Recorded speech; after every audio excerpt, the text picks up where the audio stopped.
Hello everybody and welcome. In this video I'm going to show you how to perform hard reset for your speaker JBL Charge 6.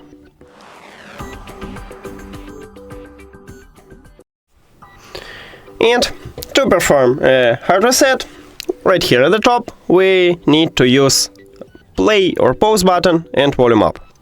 So you press at the same time these two buttons for at least 2 seconds.